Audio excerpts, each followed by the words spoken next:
got outplayed, got taught how to play football by a team today. We did. I said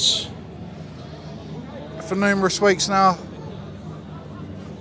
I don't see why we signed Calvin Phillips. All he did last week was commit silly fouls. All he did this week was commit silly fouls and get 2 bookings. I mean, it's been a long time coming. The fans, I think, first turn on Moyes, first time in Wolves away, I think, maybe Brighton last year. There you go. It's been coming, and you know, I think I said it on this after we played Forest at home. I said, when the fan came in, I would have sacked him that night. And if you look at results since then, we've beaten Spurs away, we've beaten Arsenal away, and we've got through 2 European games we've expected to win. Other than that,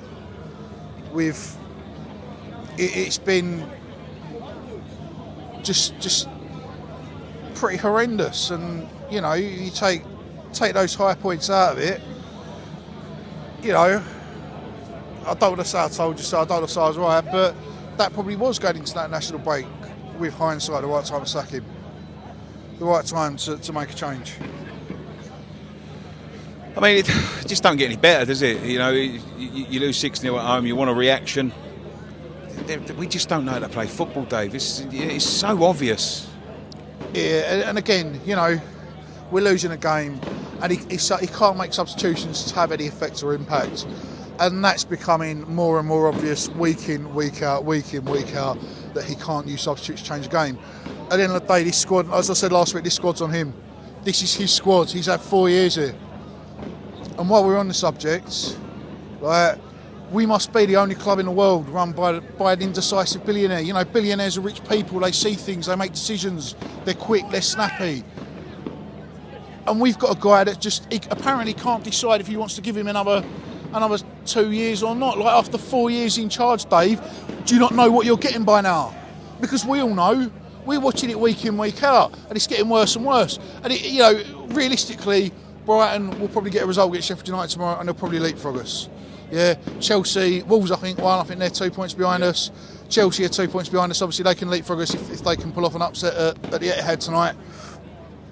You know, it's all well and good going, but we're 6th, we're still in Europe, we're 7th, we're still in Europe, we're 8th, we're still in Europe. In a couple of weeks' time, we're 10th, we're not in Europe. Yeah. You know, then we're 11th and we're not in Europe. Yeah. And that £1 million or so that it'll cost to get rid of him now, the £1 million that it's going to cost to sack him now, is costing us £3 million every place we drop. Yeah, yeah. And that idiot in the ballroom has to make the decision sooner or later. And you know, it's not a case that I don't think of letting it run to the end of the season. I mean, the stand were chanting, "You're getting sacked in the morning." Is he getting sacked in the morning? He's not, because of Sullivan's indecisions. Sullivan doesn't have the decisiveness or the courage. And you know, this is the problem. We're run by cowards. We're cowards in the ballroom that won't pull the trigger, and we've got a coward in the dugout that can't make substitutions, that doesn't give youth a chance, and it's running this club, running this squad into the ground. And God knows where we'll be next season, because if you're Paqueta, Kudus, I know Boeing signed a new contract, but you know, at some point Liverpool are going to need to replace Salah at some point, and Boeing's probably tailor-made with a bit of coaching to be the right player to replace Boeing, to replace Salah. Like, where are we going to end up next year? Well, Leicester went from 5th to relegation, and like, I'm not being overly dramatic when I say this, but I bet when they were finishing 5th 2 years in a row, they didn't think we were a season or two away from the Championship, because of the players they had. And you look at that squad now, and you look at the players in this squad now. Where are we heading? Because at the moment, if this was a blip, he would have arrested it. If this was a blip and he knew what he was doing, he had the courage to go and do it, he would have done it. He doesn't. He doesn't know what he's doing, and he doesn't have the courage to change anything. And it goes in the ballroom and it goes in the dugout. Brilliant. Thank you very much. Cheers, mate. Thank you.